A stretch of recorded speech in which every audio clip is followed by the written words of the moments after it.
કંઈક ને કંઈક યોગદાન આપે છે એવા સૌ રાજપૂત સમાજના ભાઈઓ તથા બહેનો, સૌથી પ્રથમ તો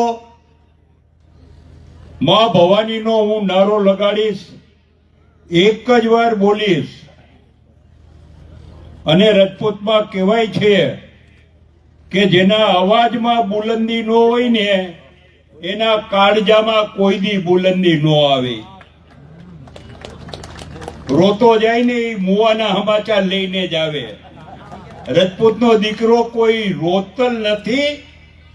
જેના મા બાપે આ દેશના ધર્મ અને સંસ્કૃતિના રખેવાળ તરીકે પોતાના માથા કપાવીને આજે પાળિયા તરીકે પૂજાય છે, એના આ વંશજ બેઠા છે. જોરદાર પેલા માં ભવાનીનો નારો બોલાવશું, એક જ વાર બોલીશ. તમારામાં તાકાત હોય એટલી તાકાતથી અને મા ભવાનીના મંદિરમાં કાવડિયા આપવાની ઈચ્છા હોય એટલી બળવત્તર ઈચ્છાથી જોરદાર બોલજો, જય ભવાની. વાહ વાહ. રાજપૂત રણે ચડ્યા અને તલવારો જે ખખડતી હતી એવા અહીંયાના અવાજ આજે કૈકડા છે. મિત્રો, મારી પહેલાના વક્તાઓએ ઘણી વાત કરી. એક સ્પષ્ટતા કરી દઉં કે અહીંયા કહ્યું કે ભાઈ અમારે કાર્યવાહ મંડળમાં નહીં, કોઈને ટ્રસ્ટીમાં લ્યો. જો ભાઈ મંદિરની શરૂઆત કરી હતી ત્યારે હાવ શૂન્યમાંથી શરૂઆત કરી હતી.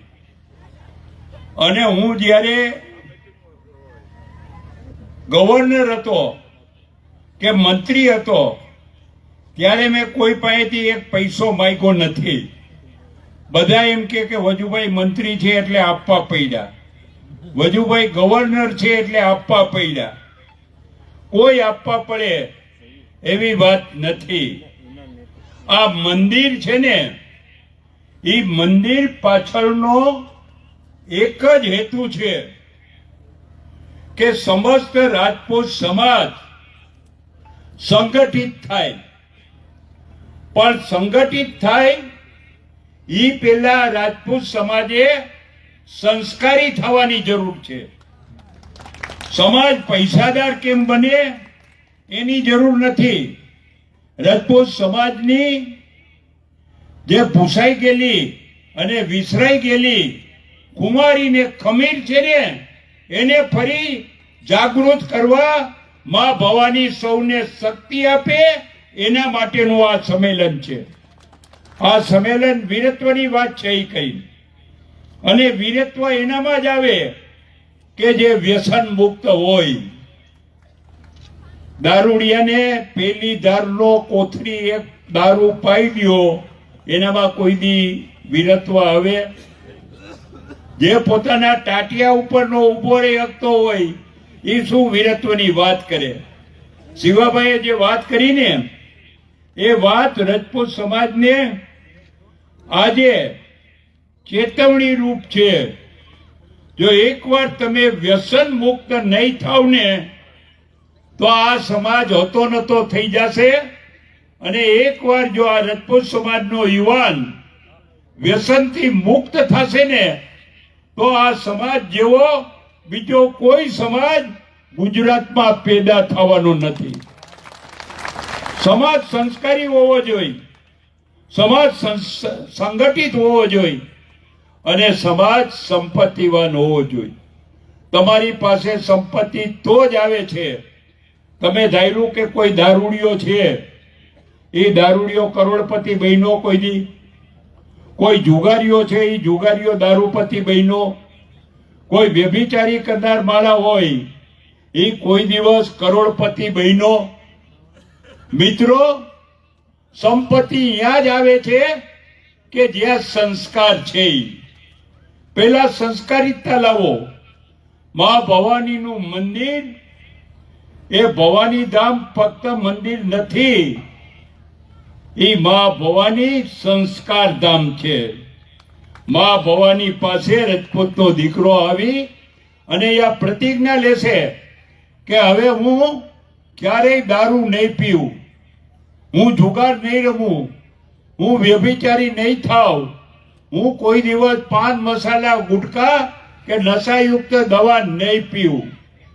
આ રજપૂત સમાજને જાગૃત કરવા માટે, રજપૂત સમાજને સશક્ત કરવા માટે, રજપૂત સમાજને સંપત્તિવાન બનાવવા માટે આ એક સંસ્કાર માટેનું કેન્દ્ર બની રહે એના માટેની વાત છે.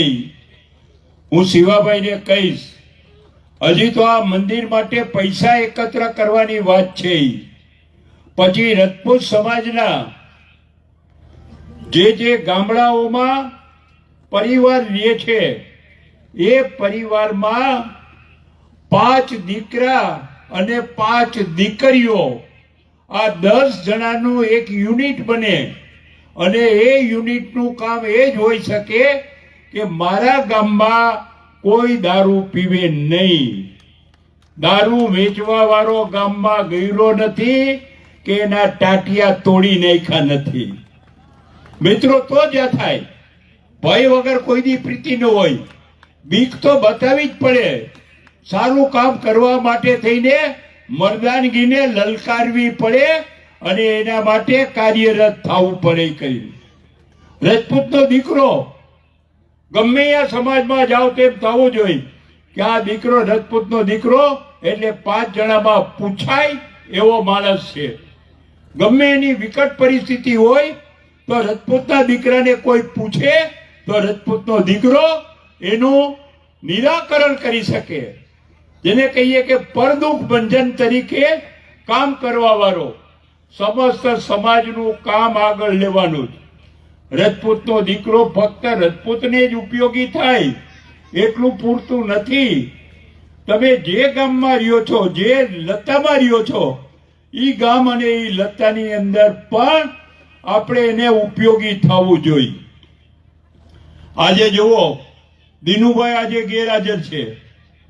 આજે એને કોઈ પણ વ્યક્તિના મેડિકલી સારવાર માટે થઈને એ માણસ આટલું મોટું વિશાળ સંમેલનને બદલે એ સેવા કરવાની અંદર આગળ વધ્યો છે. આ એના સંસ્કાર છે. આ રજપૂતાઈ બતાવે છે. આપણે અહીં રહેલા રજપૂતોએ નક્કી કરવું જોઈએ કે હવે અમે કોઈ ભૂતકાળ ભૂલી જાઓ. હું દારૂ પીતો હોઈશ તો દારૂ બંધ કરીશ, જુગાર રમતો હોઈશ તો જુગાર હું બંધ કરીશ, મારે કોઈ હારે ઝઘડા કરવાની વાત હશે તો હું ઝઘડા નહીં કરું. આ ભાઈઓ માટેના સંસ્કાર છે એ કરી દે. મિત્રો, હું ભાઈઓને કહીશ કે મહેરબાની કરી વ્યસનથી મુક્ત થાઓ અને એક પણ જુવાન વ્યસને ચડે તમારા ગામમાં, તમારા પાડોશની અંદર, તો એને સમજાવો. પુરુષ વર્ગના લોકો જો વ્યસનથી મુક્ત થાય અને બહેનો ફેશનથી મુક્ત થાય તો વ્યસન અને ફેશન બેથી મુક્ત થાવ તો આ સમાજ આગળ આવે છે. અને આ રજપૂત સમાજના બેઠેલા લોકોને હું કહીશ, આજે ગ્રામ્ય વિસ્તારમાં રહેતી આપણી જે રજપૂતની દીકરીઓ છે એને અભ્યાસ કરવા માટે થઈને સ્કૂલ મળે છે પણ હોસ્ટેલ નથી મળતી. હોસ્ટેલના અભાવે જઈ નથી શકતી. તો આજે એમ કહું કે મોટા મોટા સેન્ટરની અંદર એને હોસ્ટેલ મળે એવી સગવડતા કરવી જોઈએ. રજપૂતની એક પણ દીકરી નક્કી કરો કે કોઈ પણ દીકરી ડબલ ગ્રેજ્યુએટ એટલે BA થાય એટલું વાર નથી. એ BA ને બદલે BCom થાય, BA LLB થાય, ડબલ ડિગ્રી ધારણ કરે, પોસ્ટ ગ્રેજ્યુએટ સુધી એ દીકરી ભણે. એના માટે થઈને મારે ને તમારે પ્રયત્ન કરવાનું છે. રજપૂતની એક પણ દીકરી ભણ્યા વગર નો રહે અને જેના મા બાપની આર્થિક સ્થિતિ નબળી હોય તો હું રજપૂત સમાજના લોકોને કહું છું કે જે પ્રમાણે દત્તક દીકરી લે છે ને, દત્તક દીકરો લે, દત્તક દીકરી લે, એમ દીકરીને ભણાવવા માટે દત્તક તરીકે લ્યો કે આ દીકરી ડબલ ગ્રેજ્યુએટ થાય ત્યાં સુધી એનો તમામ ખર્ચો હું આપીશ. હોસ્ટેલમાં રહેવાની સગવડતા હોય, એને જમવાની સગવડતા હોય, એના કપડાં જોઈતો હોય એને કપડાં હોય, એની ફી જોઈ, એના પુસ્તકો જોઈ, એનો હાથ ખર્ચી જોઈ, એ દીકરીને ભણાવવાનું છે. અને વિદ્યાદાન છે ને, એનાથી એકેય સારું મોટું દાન નથી. દીકરીને ભણાવો. આ જે ભવાની ધામની અંદર જે પૈસા આવશે ને, એમાં પહેલું કામ હશે કે આપણે ગામે ગામ જ્યાં અભાવ છે ત્યાં હોસ્ટેલ કરી અને કન્યા કેળવણી માટે થઈને આગળ વધવાની વાત છે એ કરી.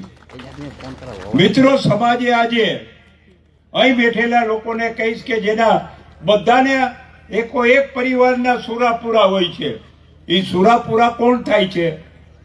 ગાયોના રક્ષણ માટે જેને માથા કપાવ્યા હોય, કોઈ બહેનોની આબરૂ લેતા હોય, એની સામે લડાઈ લડી અને માથા કપાવ્યા હોય, અને જેને ગામના ધણને બીજા રાજ્યવાળા, નાના નાના રાજ્યવાળા લઈ જતા હતા, ત્યાં લડાઈ લડી અને ગૌ માતાના રક્ષણ માટે જે શહીદો થયા છે, એ બધા પાળિયા તરીકે પૂજાણા છે. આવા પાળિયાના વંશજ છે રજપૂત સમાજના લોકો. અને જેના મા બાપે, જેના બાપાઓએ, જેના દાદાઓએ સમાજ માટે થઈને માથું આપ્યું છે, એના દીકરાઓ મા ભવાનીના મંદિર માટે રૂપિયા માટે અટકાશે કોઈ? જે પ્રમાણે ગોવિંદભાઈએ કહ્યું ને, મારી પાસે 25,000 હતા, 1 લાખ રૂપિયાની લોન લઈ અને 1.25 લાખ રૂપિયા આપ્યા. અને આ દેનાર છે, એને ભગવાને એટલું આપ્યું છે. તો આપણામાં તો કહેવત છે, દેનારનું કોઈ દી ખૂટતું નથી અને લેનારનું અભાગ્યનું કોઈ દી ભરાતું નથી. આખી જિંદગી લાય લાય કરે. દુનિયામાં દેવા વાળો કોઈ પાયમાલ થઈ ગયો, કંગાળ થઈ ગયો? ગોવિંદભાઈએ 25,000 ને બદલે લાખ રૂપિયાની લોન લઈને આપ્યા હોય તો હવ આપે, ઉછીના લઈને આપે ને, ઈ મરદમાળા કહેવાય કરી. આ મર્દાનગીનો દાખલો મારે તમારે લેવાનું છે.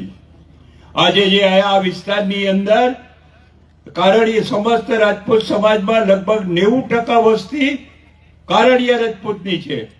પછી ગુર્જર, ભાથી, નાડોદા, એ તો બહુ બધા જૂજ લોકો છે, એ કરીને બહુ ઓછી સંખ્યા છે.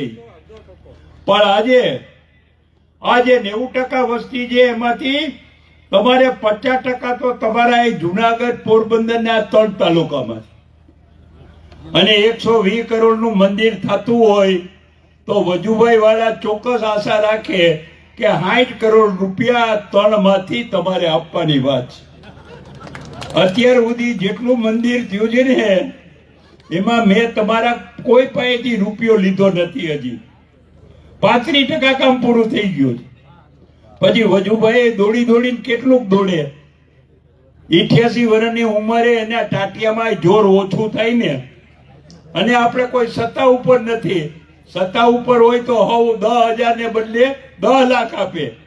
સત્તા ઉપર ન હોય તો કોઈ નો આપે. છતાં પણ અમારા પૈસાને મિત્ર મંડળમાંથી લઈ આજે 35% કામ પૂરું કર્યું છે એ કરી. અને આ સમાજની જે માગણી છે, જે વાત કરી કે ટ્રસ્ટી મંડળમાં લેવા જોઈએ કોઈને કોઈ, સમસ્ત ગુજરાતમાંથી ટ્રસ્ટી મંડળ માટે થઈને ચોક્કસ અમે વિચાર કરશું ને કરશું. પણ એ પહેલા હું રજપૂત સમાજના લોકોને ને શિવાભાઈને એનું જે ગ્રુપ છે અહીં, જેને આજનો આ કાર્યક્રમ કરવા માટે થઈને સખત મહેનત કરી છે, એ યુવાનોને કહું છું કે તમારું યુવા ગ્રુપ તૈયાર કરો. રજપૂત સમાજની અંદર વજુભાઈ વાળા, ગોવિંદભાઈ હોય, જસાભાઈ હોય, કાનબા હોય, એ બધા ઉંમરના કારણે મોભામાં અમે સ્ટેજ સોંપાવી હકી, દોડાદોડી ન કરી હકી. રાતના 12 વાગ્યા સુધી મીટિંગ લઈ અને 12 થી 2 માં કોકને મળવા જાય, આલાલ હૂતો હોય તો એને ઉઠાડીને આપણે કહેશું. દોડાદોડી ન કરી હકી, દોડાદોડી જુવાનિયા કરી હકી. અને યુવાનોને માટે થઈને એકેય કામ અશક્ય નથી. કોઈ પણ યુવાન રજપૂત સમાજનો હોય કે કોઈ જ્ઞાતિનો હોય, એના માટે કવિઓએ પણ કહ્યું છે કે જો ચટ્ટાનો સે ટકરાયે, ચટ્ટાન એટલે દરિયાની અંદર જે પહાડો હોય ને, એ પહાડોમાં જો ચट्टानों से टकराए उसे तूफान कहते हैं, और जो तूफानों से टकराए उसे युवान कहते हैं. આ યુવાનમાં તાકાત છે. યુવાન માટે થઈને કોઈ કામ અશક્ય નથી. યુવાન ધારે એ કામ પાર પાડી શકે એમ છે. એટલે હું રજપૂત સમાજના યુવાને કહું છું કે આ ડાયસ ઉપર બેઠેલા લોકો છે ને, એનો જેટલો ઉપયોગ કરવો હોય એ કરજો. આ હુકાઈ ગયેલું લુગડું છે, એને જેટલું નીચોવવું હોય એટલું નીચોવી લેજો. એની પાસેથી જેટલા પૈસા નીકળે એ કઢાવી લેજો. હવે તો સરપ્લસ છે, એને છોકરાવે બધા થઈ ગયા છે. અહીં દિનુભાઈ હોય કે ગોવિંદભાઈ હોય કે જયંતિભાઈ હોય કે અહીં જસાભાઈ હોય કે અહીં બધા બેઠા છે ને, એ જ્ઞાતિમાં મર્ધિંગ લોકો છે ને, એની આશા આપણે આમ આશીર્વાદ આપી તો 5 આંગળી હોય ને, તો આપણે બધા પાસેથી આશા રાખી કે 5-5 કરોડ રૂપિયા દઈ ગયો. અને તમારે ખૂટે તો અમને કહેજો, તમારો નિભાવ અમે કરશું. કોઈનું ખૂટે એમ છે? આજે 500 ને 1000 કરોડ તમારી રીતે કયો તો એ એમ કે 300 વીઘા જમીન અહીંયા છે, 200 વીઘા જમીન અહીં છે, 150 વીઘા જમીન અહીં છે, 700-800 વીઘાના જમીનના એક જણો માલિક પડ્યો છે. અમારે બીજું કઈ નથી જતું. તમારી જિંદગીના 90 વર્ષ હોય એમાંથી 1 જ વર્ષની કમાણી દઈ દો. હવે તમે બધા કયો તો થઈ શકે, મારું તો કોઈ માનતું નથી. પછી મિત્રો, સમાજ માટે સમર્પિત કરો અને સમાજની અંદર પહેલું કામ એ રાખો કે સમાજની એક દીકરી એ સંસ્કારી બને, એનો અભ્યાસ પૂર્ણ કરે અને એના અભ્યાસ પૂર્ણ કરવા માટે જે સગવડતા જોતી હોય એ આપો. અને જેની દીકરી ભણેલી હશે ને, જે સમાજમાંથી, એ કાલ સવારે એના લગ્ન થશે ને, એને ઘેર સંતાન થશે, તો એની દીકરીઓ છે, દીકરા દીકરી છે ને, એના મા બાપ કરતા અનેક ગણા હવાયા થવાના છે.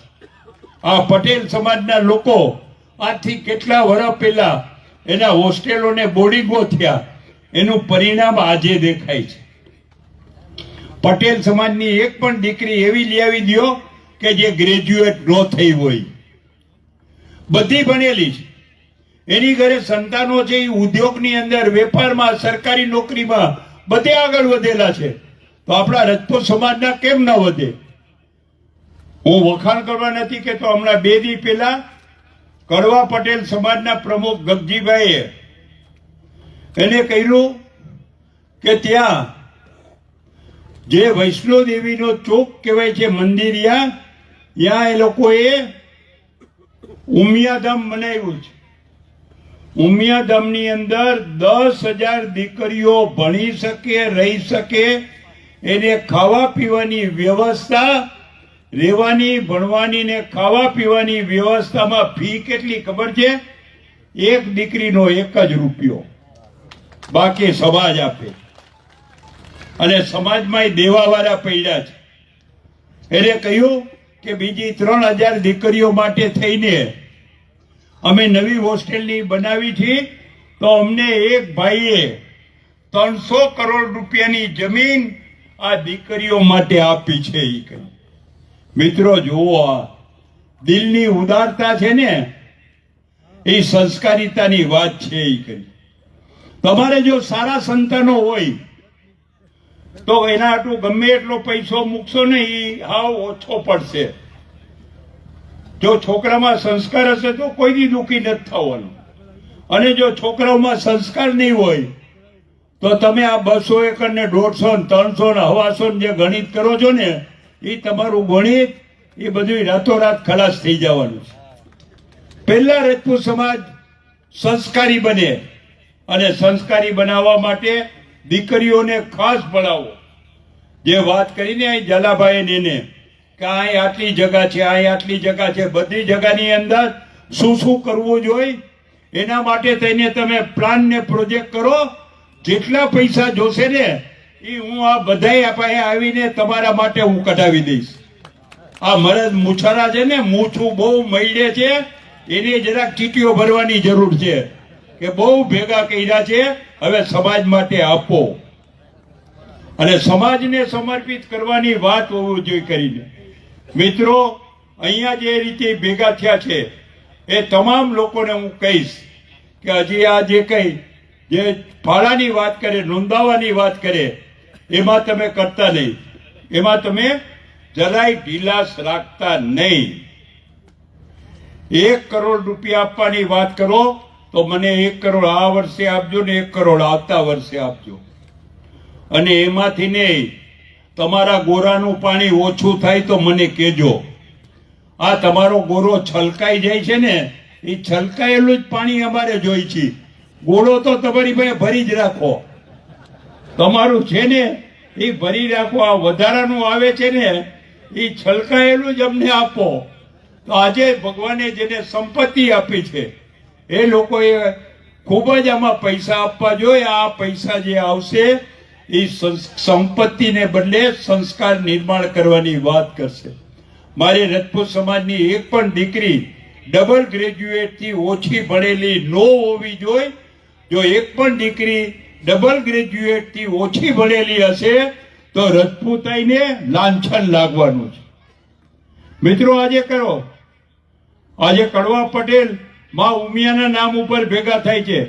અમેરિકામાં 10,000 લોકો ભેગા થશે કે જે અમેરિકા, ઓસ્ટ્રેલિયા અને આફ્રિકાથી લોકો આવી અને સમાજને દાન આપશે. આજે લેવા પટેલ માં ખોડલના નામ ઉપર આજે ભેગા કરે છે, એને જોઈથી જાજા પૈસા મળે છે. તો રજપૂત સમાજ કેમ જાગૃત ન થાય? આ પૈસા આપો છો એ સારા કામમાં આપો છો ને, તો સારા કામમાં પૈસા આપવામાં કોઈ દિવસ લોભ ન કરવો જોઈએ. અને હું બીજી વાત કરીશ, આપણી રજપૂતનો ગરમ સ્વભાવ છોડી અને રજપૂતની માતાઓ હોય, આપણા દાદીમાં હોય, આપણા માસીબા હોય, આપણા ફઈબા હોય, આપણા કાકી હોય, આપણા ભાભી હોય, આપણા બેન હોય, ગમે એ હોય, એ તમામ માતૃઓને સન્માન આપવું જોઈએ. દાદીમાં મળે, કેમ છો દાદીમાં એમ કરીને આયલું નહીં જવાનું, દાદીમાને પગે લાગવાનું. માસીબા છે તો કેમ છો માસીબા એમ કરીને, હારું છે ને, આમાં કડક ઉભો રહીએ, માસીબા દુખડા લે, ભાઈ હાલતો, અરે ભાઈ પગે લાગને, માસીબા છે, આ છે. એ રીતે વડીલોને સન્માન આપતા શીખો. આ સંસ્કારીથી વાત છે. તમારે નમવું ને, એ નમો એટલે તમારું અભિમાન ઓછું થાય. મનમાં અભિમાન રહિત સમાજને સમર્પિત જીવન જીવવું એ રજપૂતાઈનો પહેલો ગુણ છે. એ કરીને મિત્રો, અહીં બેઠેલા બહેનોને પણ હું કહીશ કે મહેરબાની કરીને તમારી જે જરૂરિયાત હોય, જે માગણી હોય, એ તમે સમાજના આગેવાનોને કહેજો. તમારી તમામ માગણીઓ અમે રજપૂત સમાજ પૂરી કરશું. કોઈ માગણીઓ તમારી અધૂરી નહીં રહે, કોઈ મહિનામાં ન થાય. અને હું ધારું છું આજે આ બેઠા છે ને સ્ટેજ ઉપર, આ સ્ટેજ ઉપર પુરુષ વર્ગના લોકો બેઠા છે, મહિલા કોઈ નથી. આજે મહિલા પણ સમાજનું કામ કરવા માટે આગળ આવે. જેને ભગવાને 40, 45, 50 વર્ષની ઉંમર છે એવી બહેનોએ સમાજની દીકરીઓને તમે નક્કી કરો કે અમારા આ 10 ગામની અંદર આટલી દીકરીઓ રહે છે, એ તમામ દીકરીઓને ભણવાની વ્યવસ્થા આ સમાજની 40 થી 50 વર્ષની ઉંમરની બહેનો હોય ને એને નોંધણી કરીને એની જવાબદારી એને રાખવાની. હું તો શિવાભાઈને, ઝાલાભાઈને ને જયંતિભાઈને બધાને કહીશ કે આ સમાજને એજ્યુકેશન કરવા માટે થઈને સૌએ આગળ આવવું જોઈએ. કરી આજે કોઈ આપણે માં ભવાનીનું મંદિર કરી છે, એની અંદર કોઈ કોંગ્રેસી નથી, કોઈ ભાજપ વાળો નથી, કોઈ આપ વાળો નથી, કોઈ કોમ્યુનિસ્ટ નથી, બધા રજપૂતના દીકરા છે. એ કરી આજે આ જયંતિભાઈએ જે આટલો આ ખર્ચો કર્યો છે, જયંતિભાઈ કઈ મળવાનું છે? અમુકને એમ કે છે કે જયંતિભાઈ ફલાણું કર્યું ને આ રહી ગયું, કામ કરે એની ભૂલ કાઢશે. પણ હંમેશા જયારે આપણે કામ કરીને ત્યારે સમજી જવાનું, ગમે એ કામ કરો એમાં વાક તો નીકળવાનો જ છે. ગમે આ જાઓ જલાલીથી લગ્ન થયા હોય ને તો એમ કે જમવામાં જરા કચાશ રહી ગઈ હતી, દાળમાં મીઠું જ નહોતું, હાલે લે. હવે તારામાં મીઠું નથી એની અમે વાત નથી કરતા, દાળમાં મીઠું નહોતું, આ વાંક જ કાઢવાનું. સમાજમાં જે સારું કામ કરતા હોય એને પ્રોત્સાહિત કરો. આ જયંતિભાઈને કઈ લાભ થવાનો છે? હું જયંતિભાઈના ઉદાહરણ ઉપરથી મારી પણ વાત કરીશ. હું 87 વર્ષની ઉંમર થઈ છે, મારી 88 આજે બેઠું છે, પણ 88 આ ઉંમરની અંદર મારે ક્યાંય હવે ક્યાંય ચૂંટણી લડવા જવું છે, મારે કોઈ લાભ લેવો છે, પણ છતાંય મને એમ થાય છે કે ભગવાને મને મારું સ્વાસ્થ્ય સારું આપ્યું છે. જ્યાં સુધી શરીર કામ કરે ત્યાં સુધી હું સમાજને સંગઠિત અને સંસ્કારી કરીને રહીશ. સમાજ સંસ્કારી બને અને જે સમાજની દીકરીઓ સંસ્કારી હશે એ સમાજના એના દીકરા દીકરીઓ પણ સંસ્કારી થશે. આજે આપણે વાવેતર કરવાનું છે, આંબો વાવવાનો છે. આંબાના ફળ આપણને 5-7 વર્ષ પછી મળવાના છે. મિત્રો, આજે જે સમાજના લોકો ભેગા થયા છે એને હું ફરીથી કહીશ કે અહીંના લોકો જે મા ભવાનીના મંદિર માટે થઈને ફાળાની વાત કરે ત્યારે તમે દિલથી તમારાથી મેક્સિમમ થાય એટલું આપજો. અને મા ભવાનીનું મંદિર જેમ કડવા પટેલે ઉમિયા માતાનું મંદિર કર્યું, લેવા પટેલે આ માતાજીનું ખોડલ માતાનું કર્યું, એમ રજપૂત સમાજ પણ આજે મા ભવાનીનું મંદિર કરે. સમાજ સંગઠિત થવા તૈયાર છે. તમે બધા મા ભવાનીનો નાદ સાંભળીને ભેગા થયા છો. સમૂહ લગ્ન હોય તો નો ભેગા થાવ, એટલા આજે ભેગા થયા છો એ કરીને. પણ ભેગા થવું એ સાર્થક થવું જોઈએ. આપણે ભેગા થયા છે એનું કંઈક પરિણામ આવવું જોઈએ. એ દ્રષ્ટિથી આપણે ભેગા થવાની જરૂર છે એ કરીને. અને મા ભવાની ધામની અંદર જે કાંઈ વધારાનો સરપ્લસના પૈસા હશે ને એ બધા સમસ્ત સમાજને આપણે આપવાના છીએ. દીકરીઓને હોસ્ટેલ બનાવવાની હોય, એની ફી ભરવાની હોય, એના માટે થઈને કાંઈ કરવાનું હોય, દીકરાઓ માટે થઈને હોસ્ટેલ બનાવવાની હોય તો બધાય. હજી હું બધાને કહું છું કે મોટા મોટા ગામની અંદર તમારી પાસે જમીન હોય તો એ જમીનનો કોક ભાગ એ 5 યુવાનોને સોંપી દો કે અહીંયા તમે જાઓ, પૈસા ભેગા કરીને છાત્રાલય બનાવી દો, દીકરીઓની છાત્રાલય બને. આજે ગાંધીનગર અને અમદાવાદની અંદર રજપૂત સમાજના દીકરા ને દીકરીઓ જ્યાં ત્યાં મકાનમાં ભાડે લઈને રહીએ છે. તો એક એવો આયોજન કરો ને કે દીકરીઓ માટે રહેવાની સગવડતા અને દીકરાઓ માટે પણ રહેવાની સગવડતા. આજે ગાંધીનગરમાં 8000 વાર જમીન પડી છે, તો આ સમાજના મોભીઓએ એના નામ ઉપર જમીન મળી છે, તો એનો પણ સદુપયોગ કરો. સમાજને આપેલી જમીન બીજાને ભાડે દઈ દે અને ભાડાનું સંચાલન કરી એ આપણું કામ નથી. આપણે કોઈ આવક પેદા કરવા માટે આપણી જમીન ક્યાંય ભાડે આપવાની નથી, આપણે એનો ઉપયોગ કરવાનો છે. મિત્રો, આજે મા ભવાનીના નામ ઉપર આપ સૌ ભેગા થયા છો તો આપ સૌને એટલું જ કહીશ, તમે પૈસા નો આપો તો કાંઈ નહીં, પણ રજપૂતાઈની ખુમારી અને ખમીર એને ભૂલતા નહીં. હું રજપૂતનો દીકરો છું, હું સમાજ માટે કંઈક ને કંઈક કરી છૂટીશ. હું રજપૂતની દીકરી છું, હું નબળી નથી. દીકરી કોઈ દી નબળી નથી. હમ નારી નહીં ચિનગારી હે, હમ નારી નહીં ઝાંસી કી રાની હે. લડાઈ બીજાને હોવી જોઈએ સત્ય માટે અને પરોપકાર માટે થઈને ભાઈઓ અને બહેનો ભેગા થઈ અને સૌ સમાજનું કામ કરો. અને મા ભવાનીના મંદિર માટે થઈને જેટલી તમારામાં વધુમાં વધુ તાકાત હોય એટલી તાકાતથી ફાળો આપશો એવી વિનંતી સાથે મારી વાત પૂર્ણ કરું છું. આભાર, ધન્યવાદ. જય ભવાની. જોરદાર કયો યાર. મને એમ લાગી જાય કે હવે આ મંદિર મારું પૂરું થઈ જશે. મારું એટલે આપણું કરી દે. જોરદાર નારો બોલાવશો ને. જેને પૈસા આપવાની ઈચ્છા ન હોય એ બોલતા નહીં.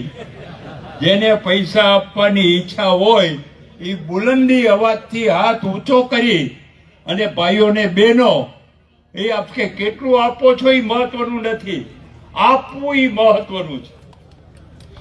જય ભવાની. બસ મા ભવાની તમને ખૂબ સંસ્કાર આપે એવી વાત સાથે મારી વાત પૂર્ણ કરું છું. આભાર.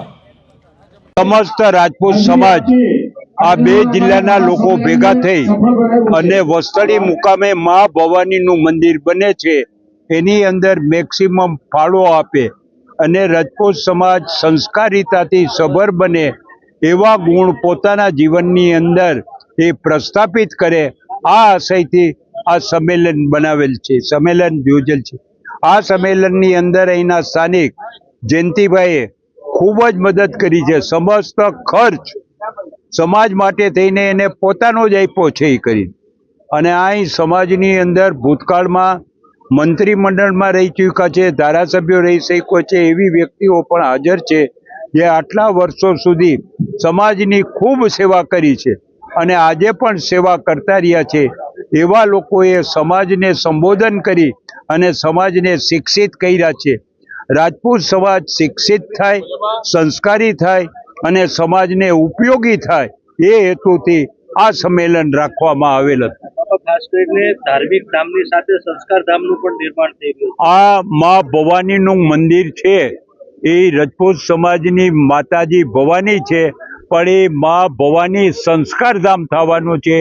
ત્યાં આવી અને રાજપૂતનો દીકરો કે દીકરી આવીને પ્રતિજ્ઞા લેશે કે હવે હું જે કંઈ ખોટું કરું છું એ હું ખોટું નહીં કરું અને હું સમાજને વધુમાં વધુ ઉપયોગી થાય એવું જીવન વ્યતીત કરીશ. ફક્ત રાજપૂત સમાજ નહીં, સમસ્ત સમાજને ઉપયોગી થાય એવું જીવન વ્યતીત કરીશ એવી પ્રતિજ્ઞા અને એ લઈ અને મા ભવાનીના આશીર્વાદ લેશે. ખર્ચે મંદિર બનવાનું છે. મંદિર કેટલા કરોડના ખર્ચે બનવાનું છે? મંદિરે અત્યારે અંદાજ છે 100 કરોડનું મંદિર થશે અને 20 કરોડનું બાકી પેરી થશે. અત્યારે અમારો એસ્ટિમેટ છે એ લગભગ 120 કરોડનો છે અને પછી તો એમ લાગે કે ભાઈ અહીંયા હોસ્ટેલ કે ધર્મશાળા વધુ બનાવી છે, યજ્ઞશાળા બનાવવાની છે, સભા મંડપ બનાવવાનો છે. એ જે ખર્ચો જાતો જશે તો સમાજ જેટલો પૈસો આપશે એટલું અમે એનો સદુપયોગ કરીશું. ખાસ કરીને સમાજના જે યુવાધન વ્યસન તરફ વળી રહ્યા છે એ જ કીધું, યુવાધનને સમસ્ત સમાજ સંસ્કારી બને. એટલે જ્યારે સંસ્કારી બનાવવાનું હોય ત્યારે વ્યસન મુક્તિ પહેલા આવે. વ્યસનથી મુક્ત થાય, સંસ્કારિત થાય અને સમાજને ઉપયોગી થાય. આ ત્રણેય હેતુથી આજનું આ સંમેલન છે. વજુભાઈ વાળા જેવો અમારા સમાજના મુરબ્બી તો ખરા જ, પણ ભીષ્મ પિતા જેને કહી શકાય તેવા વજુભાઈ વાળાનો આજે જન્મદિવસ હતો. જન્મદિવસ 88 વર્ષ પૂરા કરી ને 89 વર્ષમાં પ્રવેશ કરે છે. અઠવાડિયા પહેલાં વાત નક્કી થઈ કે મા ભવાનીનું વસદડી મુકામે જે ધામ બનાવવાનું છે એ ધામ માટે આપણે સૌથી વધારે વસ્તી ધરાવતો જુનાગઢ ગીર સોમનાથ જિલ્લો છે. અહીંયા પહેલું વહેલું સંમેલનના રૂપમાં મીટિંગ નક્કી કરવાનું વિચાર્યું. તેમાં ખંડેરીના વતની અને જેણે સમાજમાં ઘણું બધું આપ્યું છે એવા ભાઈ જયંતિભાઈ અને એનો પરિવારે નક્કી કર્યું કે સમાજની જે સંમેલનનો તમામ ખર્ચ હું ઉઠાવીશ અને ખંડેરી મુકામે સંમેલન બોલાવો એવો આહ્વાન કર્યું. આજે 3-4 દિવસના ગાળાની અંદર આ વિશાળ સંમેલન બોલાવ્યું છે. વજુભાઈએ જે વાત કરી એ પ્રમાણે સમસ્ત રાજપૂત સમાજના પ્રમુખ બાવળાથી અમારા કાનભાઈ ગોહિલથી માંડીને બધા આખા ગુજરાતના જે કમિટેડ આગેવાનો બધાની હાજરીમાં આજે આ સંમેલન સંપન્ન થયું છે. 120 કરોડની જે આયોજન છે એમાં મંદિર નહીં, મંદિરની સાથે શૈક્ષણિક સંસ્થા, દવાખાનું, પછી ગેસ્ટ હાઉસથી માંડીને દરેક સગવડતા થાય એવી વ્યવસ્થા કરવા માટેનો વિચાર વિમર્શ નક્કી કર્યો છે. અને સૌથી વધારે વસ્તી ધરાવતો ગીર સોમનાથ, જુનાગઢ આ જિલ્લામાંથી સૌથી વધારે ફંડફાળો પણ અહીંથી જ પ્રાપ્ત થાય એવી નેમ સાથે આજે આ મિટિંગની સંપન્ન થઈ છે. તેમાં તમે પત્રકાર મિત્રો પણ ઉપસ્થિત અને સમાજ પણ બહોળી સંખ્યામાં 10,000 જેટલા સમાજના દીકરા દીકરીઓ ઉપસ્થિત રહી રહ્યા છે. એ અખિલ ગુજરાત કારડિયા રાજપૂત સમાજના પ્રમુખ તરીકે હું સૌનો આભાર વ્યક્ત કરું છું.